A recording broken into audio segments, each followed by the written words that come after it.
Amém? Está feliz com Jesus? Amém? Glórias a Deus.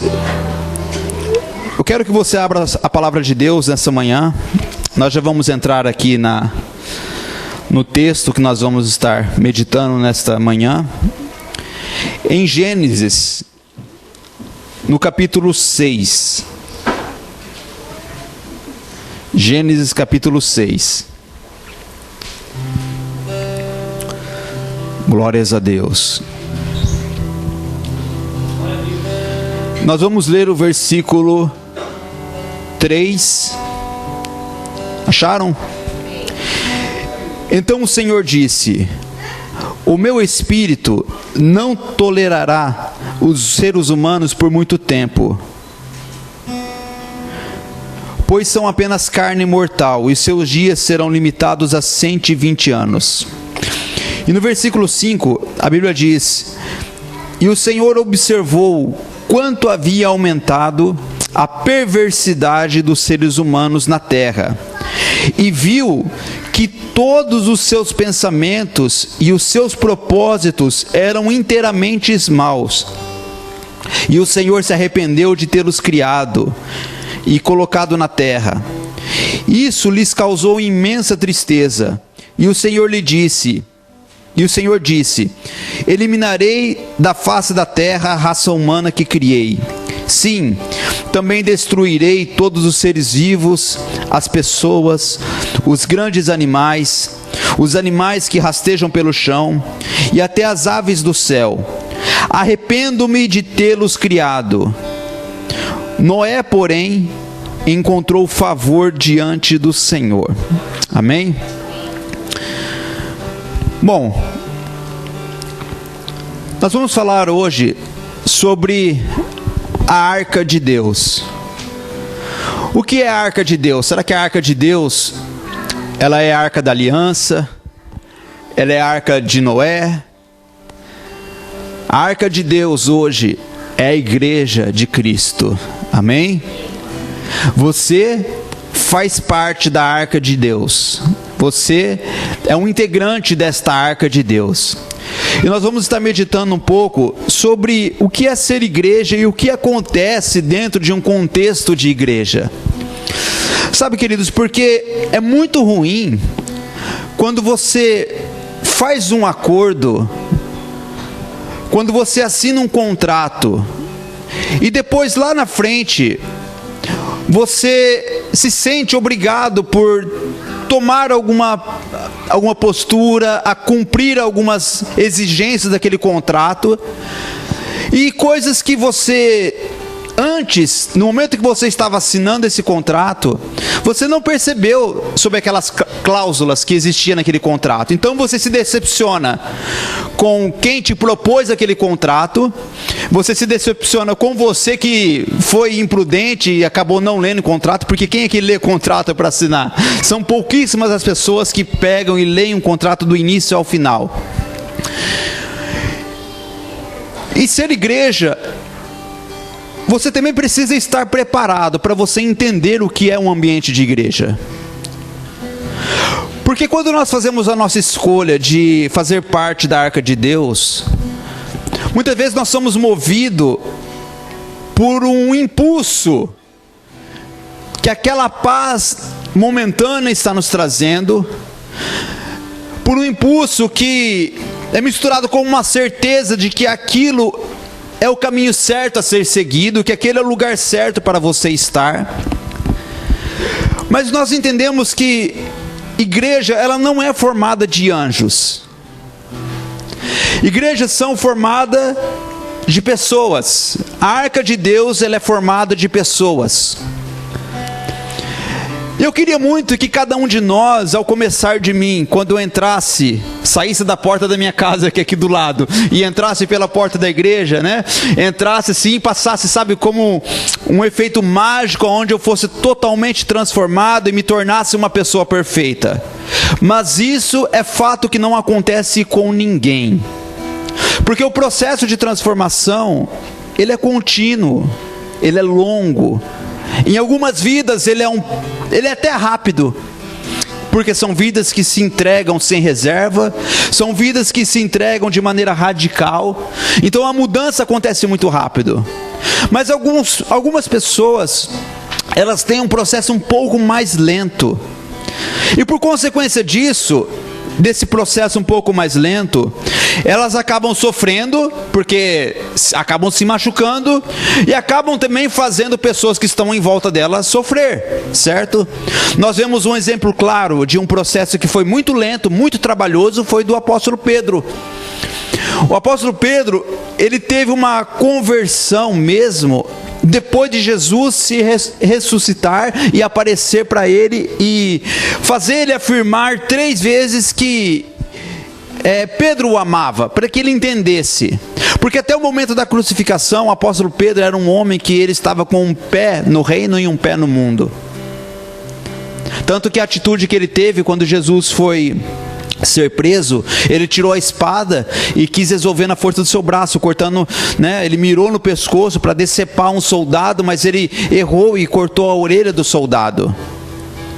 E depois que Jesus, então, enquanto Jesus estava ali, sem aparecer para eles, ele voltou a pescar, ele voltou à sua vida normal. Então isso mostra que Pedro, ele teve um processo muito lento de conversão.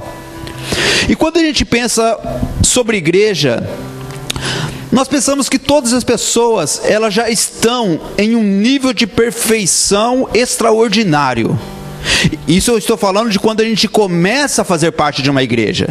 E a gente acaba pensando que a única pessoa que ainda não passou por esse processo somos nós. Certo? A gente olha ao nosso lado, vê as pessoas levantando as mãos, vê, não é o comportamento, vê, sabe, a unidade como família, a maneira de saudar um ao outro, não é a simpatia, e a gente fala, meu Deus, eu vou também ficar dessa maneira, né?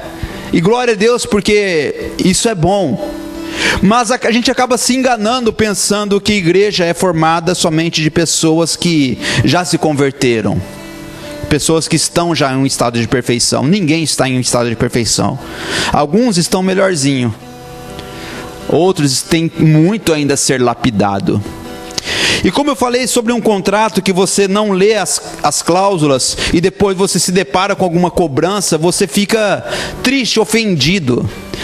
E tem muitas pessoas que querem fazer parte de uma igreja, mas no decorrer da caminhada acaba se deparando com situações que elas jamais esperariam que isso aconteceria em um ambiente de igreja, com pessoas que frequentam uma igreja ou participam do corpo de Cristo. E por elas não terem pensado nisso, elas acabam se ofendendo e chutando o pau da barraca e decidindo, sabe, largar tudo e pensando, poxa, o mundo é melhor que a igreja. E acabam pensando em voltar para trás. Aqui essa passagem que nós lemos, eu imagino aqui, sabe, não um Deus falando com as suas criaturas, mas para mim entender essa passagem, eu leio essa passagem com um óculos que me mostra como se fosse um pai falando para um filho ou para os seus filhos. Eu sou filho, embora os meus pais já partiram, mas já tive família, você também teve família. Eu acho que não há pancada maior que um filho recebe da sua família quando um pai olha para ele, e mesmo que ele esteja merecendo, mas um pai olha para ele e fala assim, você é uma decepção para mim, eu me arrependo de ter colocado você neste mundo, você só me traz vergonha. Irmãos, isso é muito doloroso. Em alguns casos, quando isso acontece, sabe, é um choque tão grande que a pessoa realmente ela cai em si, ela acaba mudando, ela acaba transformando, entrando no eixo, porque fala, não, o que eu estou fazendo da minha vida? Porque a sociedade, as pessoas, os amigos falarem isso de nós, beleza. Agora, quando a pessoa que mais teria que nos amar e está nos amando, porque se está falando essa verdade, é uma demonstração de amor. Porque engana-se você de pensar que quem te ama é aqueles que não te confrontam. Isso é um engano tremendo. Sabe, se você tem um amigo que é só alegria com você, mas não tem coragem de apontar o dedo na sua cara e falar assim: olha, o que você está fazendo não é certo, a maneira de você tratar a sua esposa não é assim, o que você está fazendo com o seu tempo está errado. Se você não tem um amigo assim, então na verdade você não tem amigo nenhum. Porque um amigo verdadeiro, uma pessoa que verdadeiramente te ama, ela vai falar a verdade para você, mesmo que isso te doa muito. E é a verdade que nos liberta, sabe? O que nos liberta é a verdade. Então, lendo esse texto, eu vejo, olha só, no versículo 3, o Senhor fala assim: o meu espírito não vai tolerar tudo isso. O meu espírito não vai tolerar tanto essa maldade do homem. E no versículo 5 em diante, ali expressa que Deus, ele se arrepende por ter criado o homem. Imagina isso, Deus olhar para a terra e falar assim: eu me arrependo de ter feito vocês, e eu vou destruir todo mundo. Irmãos, isso foi um choque tão grande para a humanidade. Só que Deus, ele, no versículo 8, ele fala: porém, Noé encontrou favor diante do Senhor. Noé encontrou graça diante de Deus. E Deus então conduziu Noé para preparar um lugar de salvação, para preparar um lugar de proteção. E ele então deu a orientação para que Noé construísse uma arca. Você com certeza já viu muitos desenhos, filme, já ouviu tantas pregações sobre a arca de Noé, não é? Na escolinha então, acho que deve ser... Não é, Thalita? Acho que é uma das aulinhas que as crianças mais ficam assim, vibradas assim, quando se fala da arca de Noé, porque fala dos bichinhos, dos animaizinhos, né? E a igreja, ela é a arca de Noé hoje. A igreja é a arca de Cristo hoje. A igreja é a arca de Deus. Só que na arca não entra pessoas que são perfeitas. Na arca entra pessoas que entendem a sua imperfeição. Sabe? A igreja, ela é como um hospital, certo? Você não vê no hospital, ali numa fila, aí de repente aqui no Japão vem as auxiliares com uma prancheta antes de você passar pelo médico, passar ali pela triagem. Eles falam: o que você tem? Você não vê ninguém falar: não tem nada não, eu vim aqui porque eu não tinha nada para fazer, e eu vim aqui para ver o movimento, eu não tenho nada. Você não vê isso acontecer. Por quê? O hospital é lugar de gente doente, certo? Então a igreja, ela também, Deus estabeleceu a igreja para tratar o pecador, para curar essa praga que é o pecado na nossa vida. Só que a gente acaba assim caindo num erro de querer viver uma vida como sendo igreja, mas sempre doentes, nunca querendo ser curado. O que existe no hospital? Em relação a seres humanos, tem duas classes de pessoas ali, em hospitais. A primeira classe são os que vão para ser tratados, certo? E a segunda classe são os que tratam, os que promovem ali uma cura, uma restauração. A igreja, ela também precisa ser assim. A igreja, ela tem que estar entendendo sempre que constantemente ela vai estar lidando com pessoas com coração maldoso, com coração maligno, pessoas que ainda não se converteram, pessoas que estão com o coração cheio de maldade. Mas a igreja também precisa ter pessoas que já passaram pelo processo de cura, já passaram pelo processo de libertação e precisam hoje ajudar a curar esses outros que estão entrando. Se você já tem algum tempo de caminhada, talvez já é tempo de você ser o remédio para a vida de alguém. E não ser a faísca que vai explodir uma dinamite que está entrando. A Bíblia fala assim: suportai uns aos outros em amor. Quando você veio para Cristo, será que Deus não colocou perto de você pessoas pacientes? Pessoas que estavam cheias de amor para te dar? pessoas que se colocavam do seu lado, e mesmo você merecendo, sabe, merecendo somente coisas ruins, pessoas que estavam carregadas de amor, e falou assim: olha, não é assim, vem cá, senta aqui, não faz isso. Sabe como um pai que cuida do filho? Ambiente de igreja também é desse jeito. Sabe, como que é triste quando as pessoas elas entram em uma igreja entendendo que precisam mudar, mas olha para quem já está, e quem já está tem um comportamento pior do que o dela que está entrando pela primeira vez, e começa a pensar assim: poxa, eu acho que eu não tenho tanta obrigação de mudar assim não, porque quem está do meu lado está pior do que eu. Irmãos, isso é muito ruim. Isso denigre a obra, isso denigre o corpo de Cristo. E quando então Deus falou para Noé: faz essa arca, Noé fez essa arca, levou mais de 120 anos para a arca ser feita. E a arca, ela tem tudo a ver com a igreja de Cristo. Ela tem tudo a ver com a igreja de Cristo. Por quê? Porque a Bíblia diz que em nenhum outro há salvação. Não há outro caminho, não há outra verdade, não há outra vida. Somente Jesus é o caminho, a verdade e a vida que nos leva para o Pai.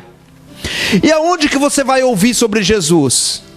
Se você vai em uma balada, se você vai em um boteco, se você vai, sabe, em qualquer lugar, em um shopping, e de repente alguém está ali falando de Cristo, alguém está falando de Jesus, pode ter certeza que essa pessoa que está falando ali, ela não está lá falando porque ela quer curtir, mas ela está lá com uma vara pescando, não é? Tentando anunciar o evangelho aos pecadores e tentando resgatar pessoas daquele lugar. Mas se ele é um cristão verdadeiro, ele não vai ficar nesses ambientes. A igreja também é isso, porque é na igreja que você aprende sobre Deus. É na igreja que você aprende sobre Cristo. Sabe, queridos, nós estamos vivendo uma geração que alguns eles acham que não é tão necessário viver como igreja. E pensam que podem viver um cristianismo isolado, pensam assim: eu sei que Jesus é Cristo, eu não vou me dobrar diante de santos, eu não vou entrar no espiritismo, Jesus é o Senhor, mas eu não vou também na igreja, não vou participar de um corpo. Isso é muito perigoso, é muito perigoso. Eu não estou falando momento de transição, como por exemplo, eu vim para o Japão em 2007, e nós ficamos praticamente 1 ano sem congregar, porque a gente não se achava nesta nação, a gente não conseguia encontrar um lugar onde Deus falava: é aqui. Mas chegou um momento que Deus ele falou: é aqui, é aqui. E nesse lugar nós permanecemos um bom tempo, até o Senhor nos orientar a começar esta obra. Mas quando entra no coração humano que não é necessário vir no culto de domingo, que não é necessário ir numa célula, que não é necessário tomar Santa Ceia, irmãos, na verdade é uma pessoa que ela está doente e ela não sabe que está enferma e precisa das nossas orações, precisa da nossa intercessão. Porque fora da arca não há salvação, fora de Jesus não há salvação, e aonde você vai ouvir de Jesus provavelmente é dentro do corpo de Cristo. O que tinha na arca? A arca era um lugar de diversidade, certo? A igreja também é um lugar de diversidade. Não é um lugar de uniformidade. É um lugar de unidade, mas não de uniformidade. É diferente. Quando você vai trabalhar, você coloca um uniforme. E você olha para as pessoas que estão na sua sessão, estão todos com a mesma roupa, estão todos se vestindo iguais. Viver o cristianismo não é viver em uniformidade, porque não fala do exterior, não fala de você entrar numa caixinha e você ficar do mesmo formato, mas ele fala sobre unidade, que é você ser diferente, certo? E ser diferente não significa manter pecados de estimações que os outros não têm, não é isso. Ser diferente é você ter a sua maneira de pensar, é você ter a sua maneira de adorar a Deus, sabe? É você ter a sua maneira de vestir, mas sem entrar no sentido pecaminoso. É você ser diferente, mas você ter o mesmo propósito. A arca era um lugar de diversidade, Porque ali tinha cobra, tinha leão, tinha papagaio, tinha girafa, tinha urso, tinha vários animais. Mas todos estavam naquele lugar por um propósito de unidade. Qual que era o propósito de unidade da arca? Serem preservados da destruição que estava vindo. Sabe por que a gente persevera no caminho da fé? Porque a gente entende que vai chegar o dia em que tudo vai acabar e vai vir um grande julgamento. Então a gente está se preparando para aquele grande dia, porque nós queremos ser salvos. Agora você imagina aqueles animais que estavam dentro da arca, se eles, achando que estava um pouco apertado, que estava um pouco desconfortável, eles quisessem sair daquela arca, o que tinha para eles lá fora? O que tinha fora da arca? Só água. A água, ela cobriu os montes mais altos. Choveu noite e dia durante 40 dias, mas foram mais de 200 dias que as águas cobriram a terra. Alguns falam que as águas cobriram a terra por mais de um ano. E quem quisesse sair daquela arca, poderia até sair, mas iriam para um lugar de destruição. Se você está pensando talvez em sair da igreja, e eu não estou fazendo ameaça, não é isso, porque eu entendo que nós precisamos permanecer por causa do amor em Cristo. Mas se no seu coração tem passado um pensamento de você deixar, sabe, o rebanho do Senhor, se isolar, tirar um tempinho para você, toma cuidado, porque isso pode ser um engano, isso pode ser uma cilada, isso pode ser um laço do passarinheiro. Irmãos, quantas pessoas saem por um impulso e não conseguem voltar? A porta está sempre aberta, mas as pessoas, elas não conseguem retornar. Primeiro por causa da culpa. Eles não se perdoam. Então nós precisamos entender que a arca é um lugar de diversidade, mas é um lugar de salvação. Na arca não é, além da diversidade, ali havia também muitos costumes diferentes. Porque um leão, ele tem um costume, um coelho tem outro costume. A igreja de Cristo também é assim. Quanto mais ainda uma igreja no Japão. Porque se a gente está com uma igreja no Paraná ou em São Paulo, sabe, pode até ter alguma pessoa que venha de outra região e fique ali, mas com certeza vai ser a minoria. Agora, tipo, a gente forma uma igreja no Japão e cada um tem um gosto, cada um tem um costume, cada um tem uma cultura diferente, porque veio de estados diferentes do Brasil. E é um desafio a gente permanecer junto. O que havia na arca? Barulho, não faltava reclamação, porque animal reclama, certo? A gente acordou, não, eu estou falando de animal da arca. A gente acordou hoje.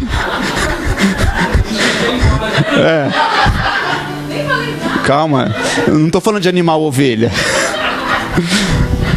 A gente acordou hoje e o gatinho não parava de miar. E a Luana acordou e falou: mas que você chora tanto? O que você está reclamando? Você imagina, irmãos, eles foram tirados do habitat deles natural e foram praticamente enjaulados dentro de um cubículo onde eles só comiam. Você já visitou um zoológico? Só de você entrar, você já sente aquele cheiro de animal. Agora você imagina, tipo, um zoológico dentro de um espaço mais ou menos um pouco maior que o salão desta igreja aqui. Porque a arca não era um Titanic. A arca era um barco bem pequeno. Era grande para o seu tempo, mas era pequeno. Aí você imagina o cheiro. Você imagina o incômodo. E na igreja nós também passamos por isso. Na igreja a gente também passa por incômodo. Sabe, na igreja parece que vai ter momentos que você vai vir para buscar a paz, para buscar ao Senhor, mas você vai levar umas cutucadas, sabe, de alguém que talvez veio em um mau dia, e você vai sair desse lugar, tipo, pensando, meu Deus, mas como que eu saí atribulado daquele lugar? Por quê? Porque a igreja é formada de pessoas que são imperfeitas. A igreja é uma grandiosa arca de Noé. Agora eu quero levar você para um outro texto que fala um pouquinho também sobre isso, que está em Mateus no capítulo 13. Não fala sobre a arca, mas fala sobre igreja. Mateus no capítulo 13.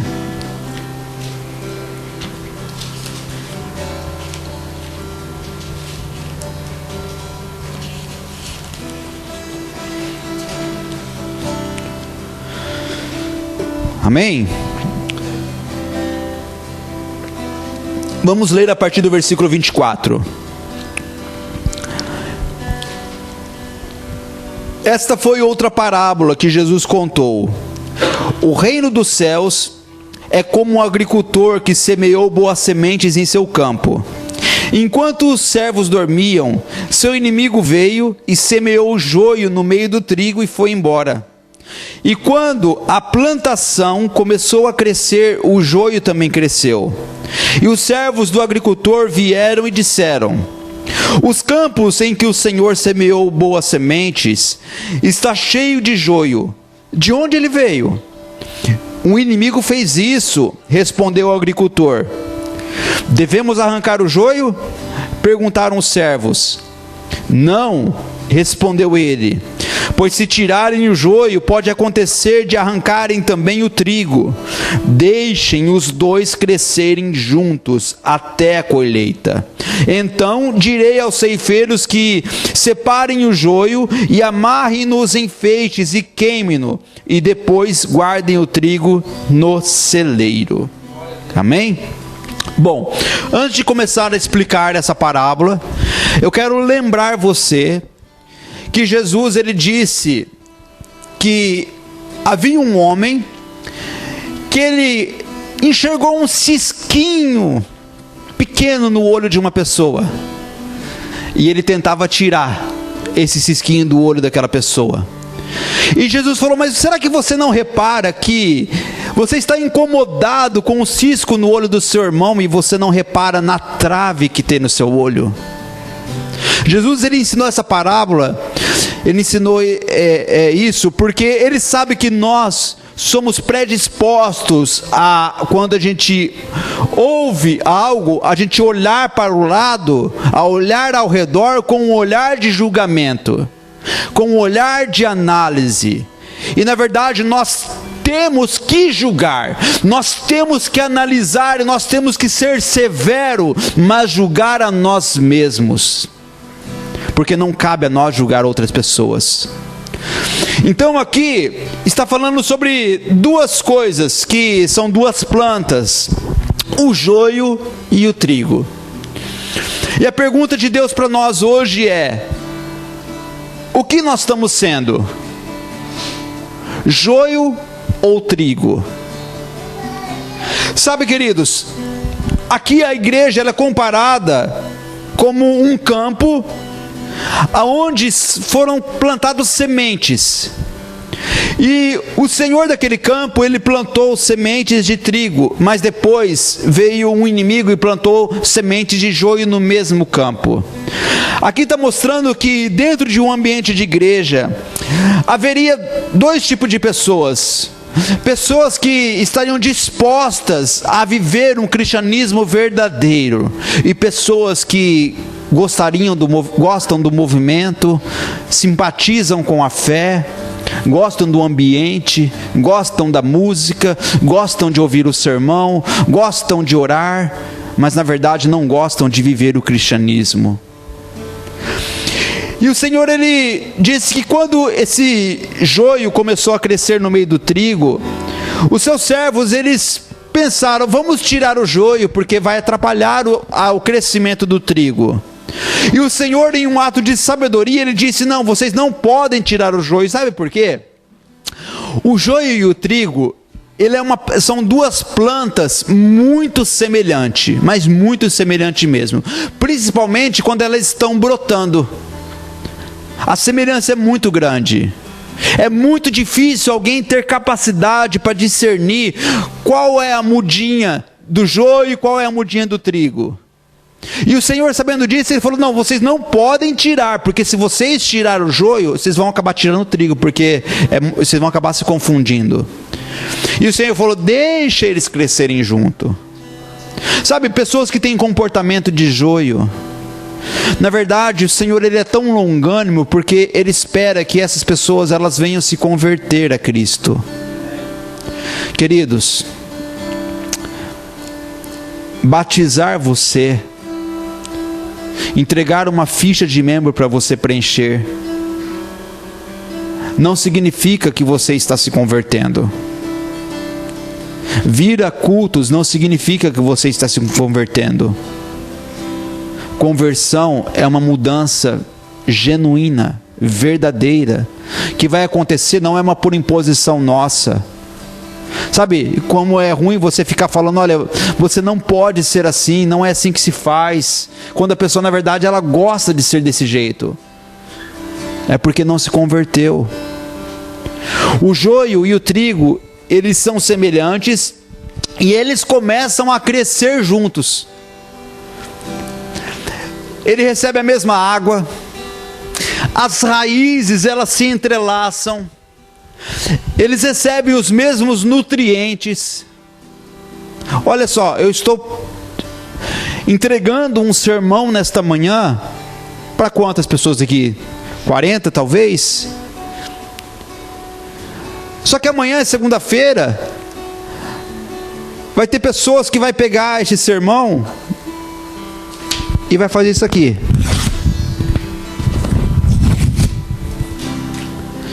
Entrou no ouvido, saiu no outro.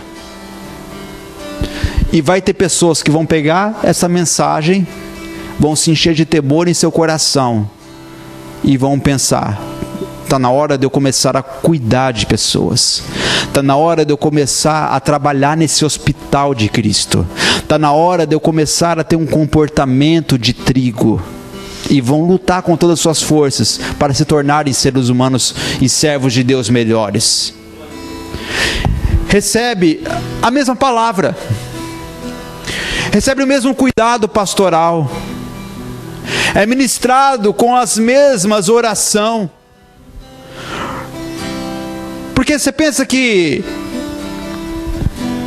a gente ora com menos fé para quem está com dificuldade na caminhada cristã?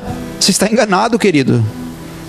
Sabe, a pessoa que a gente ora com mais fé é as pessoas que a gente sabe que está com mais dificuldade. O que você faz quando você está acendendo um fogo? E quando o fogo ele já está ali, já bem aceso, você vai e você só espalha as brasas. Agora quando o fogo está com dificuldade, você fica banando. Nós fazemos isso como servos de Deus. Então o joio, ele recebe o mesmo nutriente. Ele vive a vida de igreja como todo mundo, mas ele não dá fruto. E você sabe qual vai ser a diferença? É lá na frente. É por isso que a gente não pode ficar tentando tirar pessoas da igreja. Não cabe a nós. Não cabe a nós acrescentar e não cabe a nós tirar. Cabe a nós amar cada um que entra. Mas vai chegar um tempo em que o Senhor, que não é o seu pastor, é Deus, Ele vai fazer uma colheita sobre a terra. E naquele dia, o joio vai ser separado do trigo.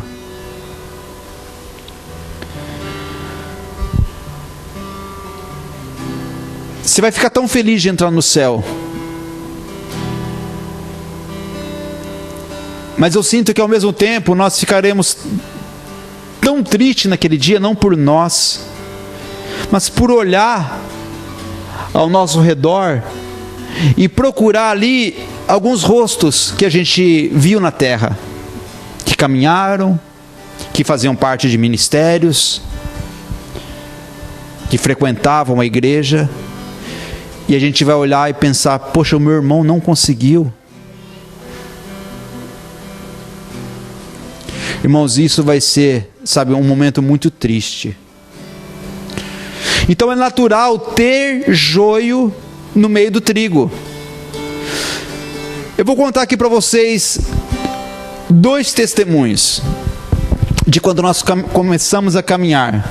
Como eu disse para vocês, quando nós entramos, sabe, no ambiente de igreja, eu fiquei tão maravilhado com aquele lugar.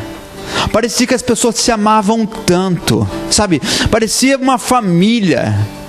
Eu encontrei na igreja os abraços, o amor que eu nunca tinha recebido com tamanha intensidade dentro da minha própria casa. Isso mexeu com a gente. Isso mexeu demais conosco. Aí nós estávamos vivendo já um tempo, caminhando com Cristo ali, uns 2 anos. E em 2003, eu recebi o 13º. E naquele tempo a gente tinha um papelzinho, que era um bloquinho, que vocês, os dessa geração, não conhecem hoje. Era um bloquinho assim que o banco dava, que era um cheque, chamava cheque. E lá você preenchia lá o valor da compra, e você então passava para a pessoa que você estava comprando algo. Essa pessoa pegava esse papelzinho, ia no banco, entregava para eles, o homem do banco tirava o dinheiro da sua conta e dava para eles. Isso era cheque antigamente. E no cheque você fazia muitas vezes, não podia, porque o cheque sempre é uma ordem de pagamento à vista. O cheque você pode preencher com caneta vermelha, o que você quiser lá, colocar data. Qualquer pessoa que chegar no banco com o cheque, ele iria, a pessoa do atendente iria tirar da sua conta o dinheiro e passar para aquela pessoa. Mas tinha acordo de cavalheiros. Quando você comprava e a pessoa falava: não, pode parcelar em 3, 6 vezes, 10 vezes no cheque. Aí cada mês você predatava o cheque e as pessoas iam lá e descontavam. E eu falei para o pastor, pastor, eu quero comprar um carro, né? E aí então ele falou assim: irmão, tem um irmão aqui da igreja que ele tem uma oficina e ele vende alguns carros, você não quer dar uma olhada com ele? Ele pode até facilitar para você um pouco, né? Aí eu fui lá conversar com o seu irmão, tal, o pastor fez o chocar, e fui lá conversar com o seu irmão. Aí o irmão falou assim: eu tenho um carrinho aqui que é bom para você, né? Isso é em 2003. Eu sou de 1982. E ele me mostrou um carro de 1972. O carro tinha 10 anos, era 10 anos mais velho que eu, era um Fusquinha branco. Mas tipo, era o primeiro carro nosso, né? A gente ficou todo maravilhado. Fui lá e dei o chequinho pro irmão, dei a entrada e mais alguns cheques. E falei: né, então tal mês você desconta tal data que é o pagamento, né? E fizemos esse acordo de cavalheiros. Aí passou uns 15, 20 dias, eu olhei na conta, o cheque tinha entrado e como não tinha caído o pagamento ainda, o cheque tinha voltado. Porque se não tiver saldo, eles devolvem o cheque e carimba. E se você fizer isso 2 vezes, dá até ação judicial, sabe, é o maior problema, maior burocracia. E quando acontece isso, o banco cobrava uma taxa alta. Na época era R$25, isso em 2003. Então eu tinha dado um cheque, acho que de 35 ou 40 reais para pagar por mês. Só da taxa de devolução era 25. Aí eu fui lá na oficina e fui conversar com o nosso irmão, né? Eu fui sozinho, falei assim: irmão, seguinte, eu te passei o cheque aí. Um cheque foi descontado antes, o que aconteceu? Aí ele pegou e falou assim: é que eu passo o cheque para um fornecedor e eu acho que ele deve ter cometido algum erro, né? Aí eu falei: irmão, então você vê lá certinho, porque vai me dar problema. E tem outra, como vocês quebraram o acordo, então eu não vou pagar esse valor, eu vou pagar só a diferença, porque a taxa vocês têm que pagar, que foram vocês que soltaram o cheque antes. Certo ou errado? Certo. Esse irmão, ele chegou para mim, ele era um senhor já, e falou assim: meu irmão, deixa eu falar uma coisa para você.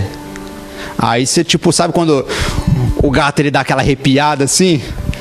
Só que, tipo, eu tava no primeiro amor, a igreja só mil maravilha. O irmão, ele olhou para mim e falou assim: irmão, sabe de uma coisa?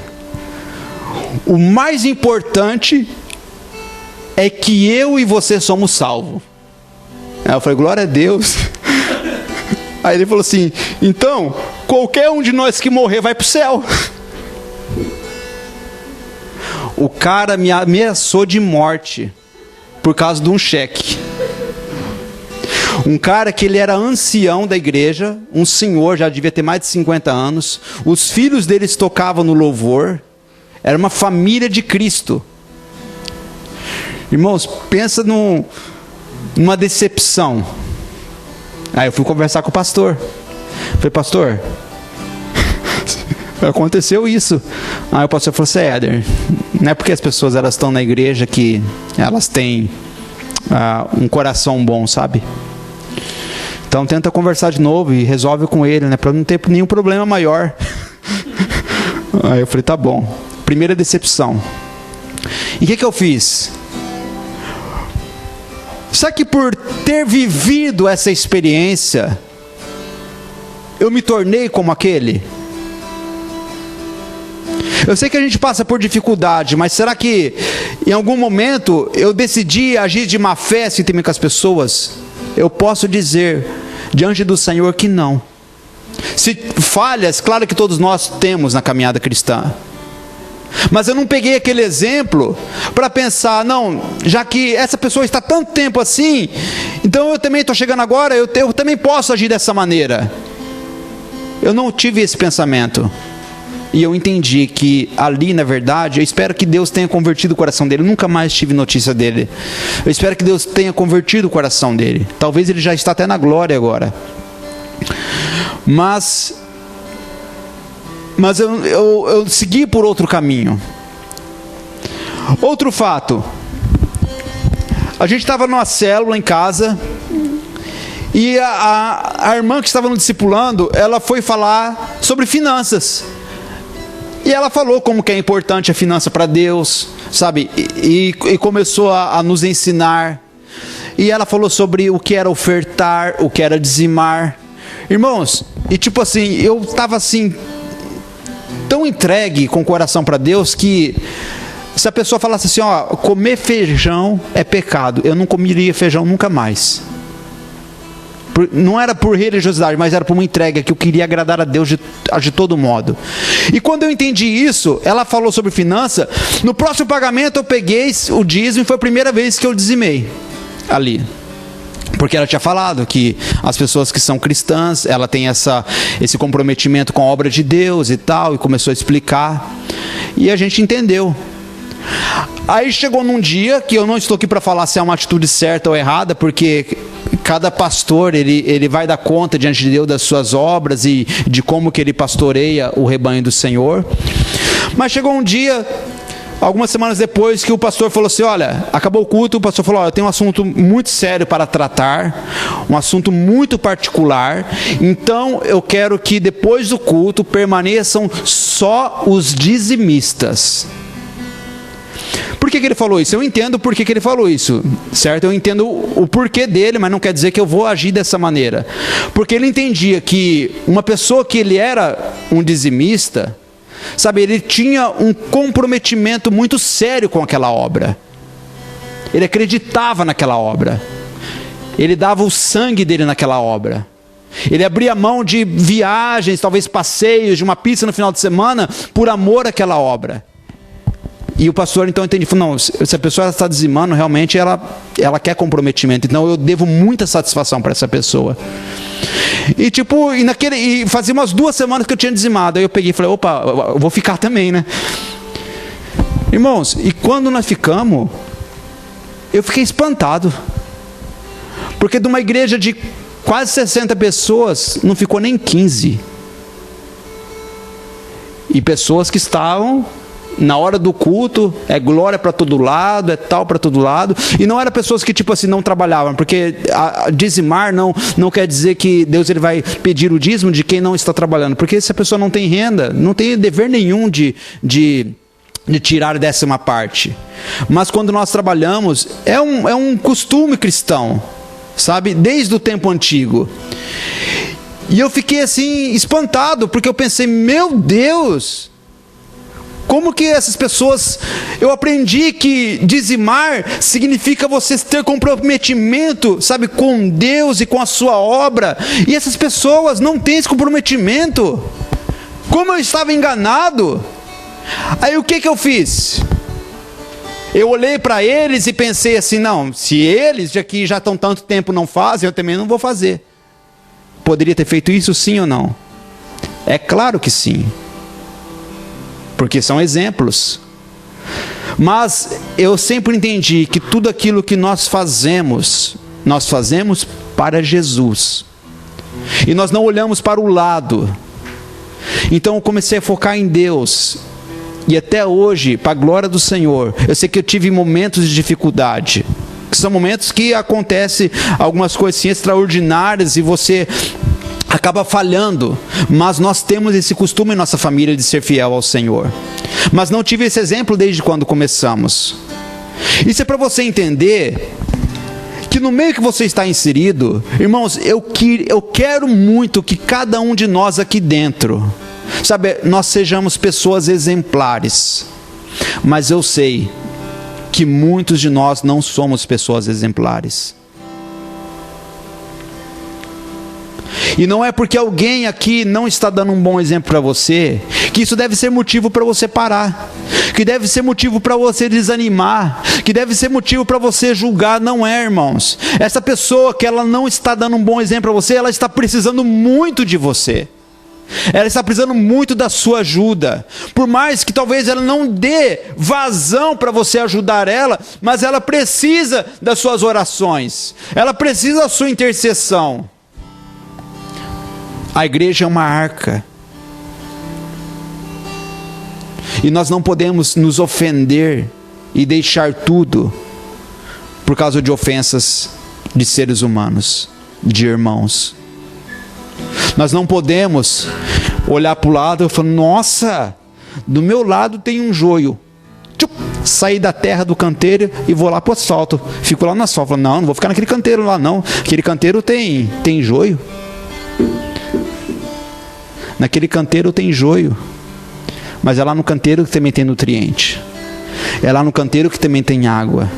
É lá no canteiro que o agricultor ele passa todos os dias e olha para o joio e pensa assim, eu não vou tirar você ainda não, vou te dar um tempinho, vou te regar aqui, toma um pouquinho de água, toma um pouquinho de nutriente, cresça um pouco mais, se converta, se transforme em trigo. O que tem de trigo rebelde que sai porque encontra joio na caminhada, tá assim de gente. Pessoas que falam, eu fui ferido pela igreja, eu fui ferido dentro da igreja. Eu sei que isso pode ter acontecido, mas eu mostrei para vocês, são inúmeros, na verdade tem muita história para a gente contar, mas eu fiz questão de contar essas duas histórias, no momento que eu estava, sabe, totalmente entregue para Deus, e teria tudo para parar naquele lugar. Você já foi ameaçado de morte dentro da igreja? Não chegou nesse ponto, né? Então, olha para mim e pode continuar. Amém? Amém? Então, queridos, não saia da arca. Porque vai chegar o dia em que a arca ela vai parar no céu. Que é o dia que Jesus ele levar a igreja.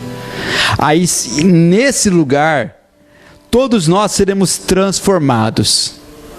Você não vai ter lá um pastor imperfeito como eu. Você vai ter um pastor perfeito que é Jesus. E você vai ter um irmão Éder totalmente perfeito. E você também vai ser totalmente perfeito. Mas durante o processo, a gente vai se lapidando. Se lapidando. Essa semana, eu estava na célula. E eu tinha conversado com o Hiroshi um meio de semana.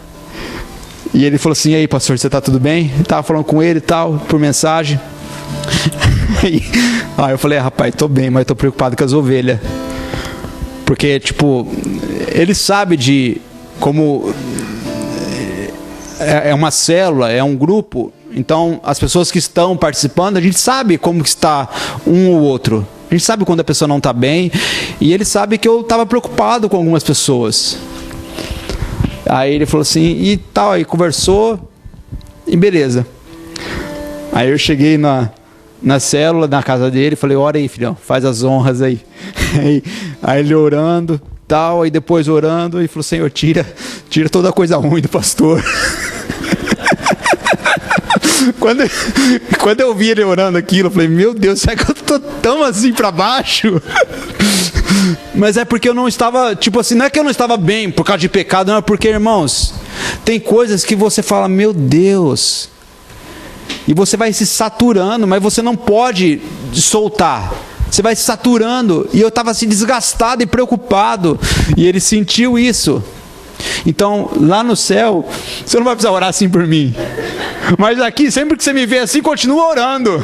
Continua orando. Você foi ousado, cara. Glória a Deus.